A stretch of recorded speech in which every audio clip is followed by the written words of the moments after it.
Salut tout le monde et bienvenue sur cette vidéo. Donc on va continuer l'évolution cette fois-ci de notre étagère afin de la rendre plus cool. Parce que vous pouvez voir que quand on regarde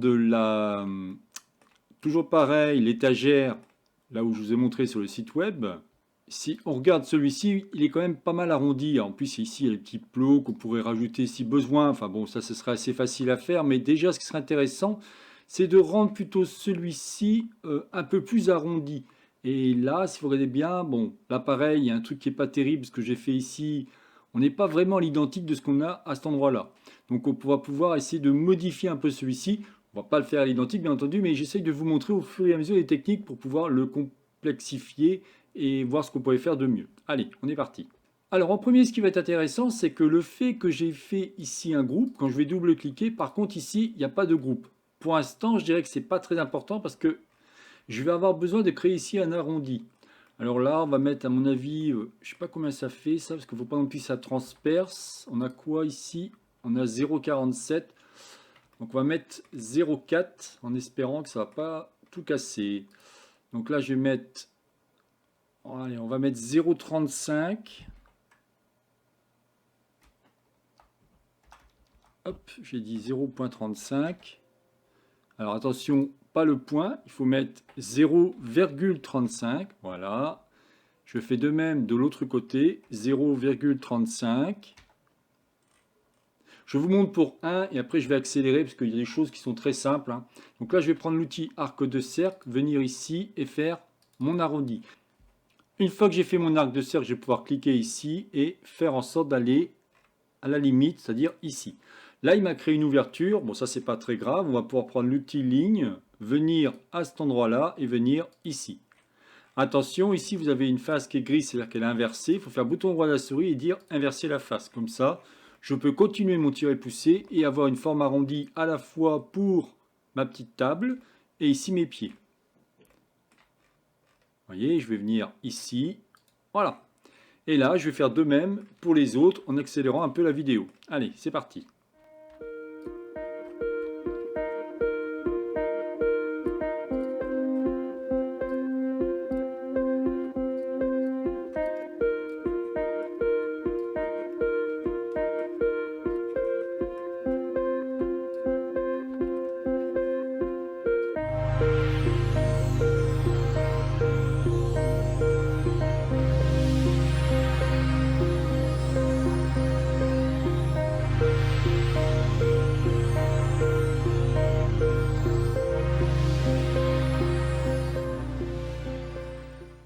Et voilà, maintenant on a quelque chose de plus intéressant. Au moins ici on a un arrondi à la fois au niveau de mes pieds et ici au niveau de ma table.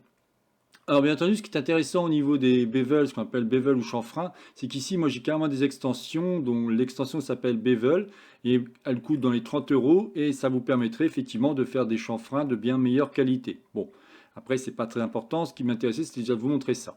Ce qu'on peut faire aussi, comme je vous disais, c'est qu'une fois que notre table, enfin notre étagère pardon, est créée, on va pouvoir rentrer dedans et créer des groupes, au cas où si on veut modifier cela. Comment je vais faire ça? Ben, là je vais faire quelque chose comme ça. Automatiquement, lui, ça va modifier ce que je veux. Donc, je vais créer ici un groupe. Je vais le faire de même par rapport à lui aussi. Hop, je vais créer un groupe, le faire de même par rapport aux deux autres pieds.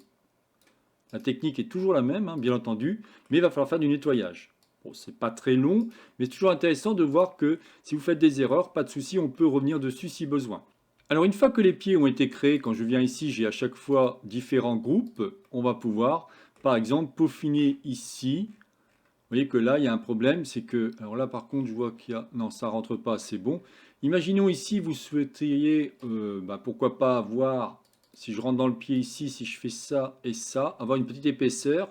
On va pouvoir prendre touche raccourci M, touche CTRL, venir ici et faire une épaisseur de, allez, on va dire 1 cm, 2, allez, soyons fous, 2, voilà, parfait. Dans ces cas-là, qu'est-ce que je fais? Je fais un tiret-poussé et je viens ici. Et vous voyez que maintenant, oui, c'est un petit peu épais, je n'avais pas fait attention. On va dire plutôt, alors si je reprends l'outil mètre pour faire les mêmes de l'autre côté, ouais, on va dire plutôt 1 cm, même 0,8. Ça me paraît pas mal. Alors, là, je ne me suis pas bien mis. Hop, voilà. 0,8. Voilà, je reprends l'outil tiret poussé. Voilà, chose comme ça, c'est un peu mieux déjà. Vous voyez, si vous voulez avoir par exemple, pourquoi pas, des accroches au niveau de votre armoire, bon, rien ne vous empêche de faire ça. Donc là, je vais faire de même par rapport à lui. Bon, là, je ne vais pas accélérer les vidéos, parce que ça va aller vite. 0,8. Je reprends mes deux arêtes. Shift enfoncé. Voilà. M, CTRL. Alors bien entendu, hein, comme je vous dis à chaque fois, si vous êtes perdu par rapport à tout ce que j'explique, bah, ne pas hésiter à me poser des questions et je verrai pour faire des vidéos afin de vous aider si besoin, hein. Là, c'est pareil, si vous regardez bien, on aurait pu. Alors on peut toujours peaufiner, hein, c'est toujours pareil. On peut enlever les arêtes ici qui me gênent. Mais ici, imaginons que vous souhaitez avoir quelque chose plutôt de pas angulaire, mais un petit peu un arrondi. On peut faire ce qu'il faut. Mais attention, si vous souhaitez faire pour X raison des trous, imaginons, je prends l'outil cercle, je viens ici, je veux faire un trou comme ça, je fais ça et je viens ici, je peux faire ça, d'accord? Mais si par hasard vous faites ici un arrondi, c'est foutu. Il ne saura pas faire. En tout cas, sans extension, il ne saura pas faire. Donc là, je vais le faire. Je vais faire Shift Z, je vais le faire pour les autres pieds. On va le faire pour celui-là. Et on aura, on va dire, terminé, hein, par rapport à cette étagère. Hop. On vient ici. 0,8.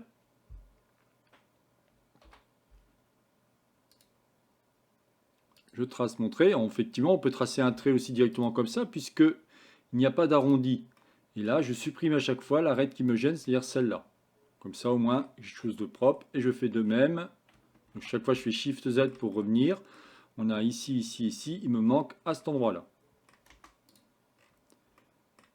Comme je vous dis, c'est une petite vidéo assez courte, mais il n'empêche que c'est intéressant de voir que on va pouvoir, au fur et à mesure, complexifier la chose. Non, là, je me suis loupé. Je recommence. On peut forcer sur l'axe bleu, 0,8. Je n'avais pas vu. Là, il est bon. Je trace mon trait et je fais ici un tiret poussé. Ne pas hésiter non plus me dire ce que vous souhaitez, par exemple modéliser, que vous avez du mal, vous voudriez avoir des explications, pourquoi pas, ça peut être intéressant comme challenge. Voilà, vous voyez, il y a quelque chose de plus intéressant maintenant, elle est un peu plus arrondie. Alors il y aurait encore des choses qu'on pourrait faire, mais bon, comme je vous dis, avec l'extension bevel, on irait beaucoup plus vite, bien entendu. Après, ce qui peut être intéressant cette étagère, ce serait mettre, comme j'ai pu vous montrer, si je vous remonte l'image. Oui, si on prend par exemple ceci, là on a des cagettes, là on a des pots de fleurs et ainsi de suite. On pourrait faire ce genre de choses. Et je vois qu'on peut même mettre des portes ici. Rien ne vous empêche ici en zoomant de mettre, si vous souhaitez, mettre des petits rivets ici. Pourquoi pas? Ou alors si vous souhaitez, vous pouvez même ici faire un arrondi en récupérant la surface, faisant un petit arrondi et voir ce qu'on peut faire par rapport à ça. Tout est possible, hein, comme je vous dis, j'essaye d'y aller étape par étape, mais bon, tout est possible par rapport à ça. Par contre, ce qui serait maintenant intéressant, c'est de mettre de la couleur. Dans ce cas-là, je vais venir dans Matière. Je vais cliquer sur ce qui va s'appeler Métal. On va prendre un métal. Alors ça, c'est de l'or, à mon avis. C'est pas terrible. C'est pas ce que je veux.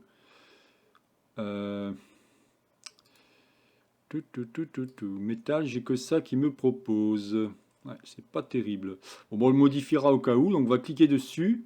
Attention, comme c'est un groupe, il va prendre automatiquement toute la texture. Donc là, si je clique ici, vous voyez, quelque chose comme ça, c'est pas terrible. Donc voyons si je peux pas modifier celui-ci en allant au niveau de la couleur. Ma couleur, elle est ici.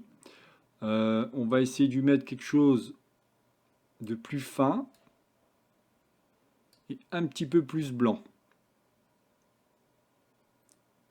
Par exemple, alors on peut changer, hein, en roue chromatique, on peut passer par exemple en RGB pour avoir quelque chose d'un peu plus précis si on veut. RGB, ou alors on peut passer à HLS et ainsi de suite. La roue chromatique en général est intéressante, mais là je vous avouerai que je galère un peu.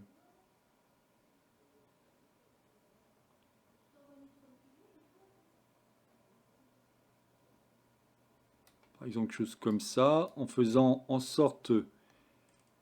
Là, par contre, il n'a pas la couleur que je veux. Alors, j'arrive pas à voir le blanc comme je voudrais. Donc, je vais cliquer sur RGB et on va lui mettre du blanc. Voilà, très bien. C'est beaucoup mieux ça. Donc là, je peux faire maintenant, c'est récupérer avec la pipette, touche Alt, récupérer celui-ci et me mettre à cet endroit-là. Ok. Là, par contre, si vous regardez bien, c'est pas un groupe. Alors, on est obligé de faire l'ensemble. On n'a pas le choix. Ou alors, on peut appuyer aussi, évidemment, sur la touche Shift et faire ça. Et automatiquement, tout l'ensemble est colorié. Et vous voyez que là, on a quelque chose d'intéressant. On a ce qu'on appelle un environnement qui est mis en place. Je ne sais pas si vous voyez bien les reflets que l'on a. Ça, c'est dû en fin de compte aux nouveautés sur SketchUp Pro 2025 qui font que maintenant, on peut mettre des textures, on va dire, plus réalistes. On appelle ça du PBR. Si je viens ici, vous voyez, on a l'aspect métallique, on a l'aspect rugosité et ainsi de suite. Donc là, je suis à 1. Si je fais ça, je vais avoir un aspect beaucoup plus mat. Par contre, si je remets la rugosité ici au maximum, je vais avoir un aspect beaucoup plus brillant. Vous voyez, on voit bien la différence. Donc à vous de jouer par rapport à ça. La gestion est normale, ça va être le côté aspérité en fin de compte de votre objet. Voilà, bon, c'est déjà pas mal, on a quelque chose de sympa. On aurait pu, si on veut, aussi prendre une autre couleur par rapport à l'intérieur ici et mettre une couleur un peu plus foncée pour qu'on ait quelque chose de plus réaliste. Et après, je vous dis, on aurait même pu mettre des rivets, si on veut, par rapport à lui. Voilà, bah écoutez, je n'en dirai pas plus par rapport à cette vidéo. C'était donc la chaîne Atelier SketchUp réalisée par Jean-Michel. Si vous avez aimé cette vidéo, n'oubliez pas de liker ou tout simplement vous abonner à ma chaîne. N'hésitez pas à me faire des retours par rapport à cette vidéo. Il n'y a aucun problème, je me ferai un plaisir de vous répondre. Je vous souhaite une excellente journée et à la prochaine vidéo. Bye bye.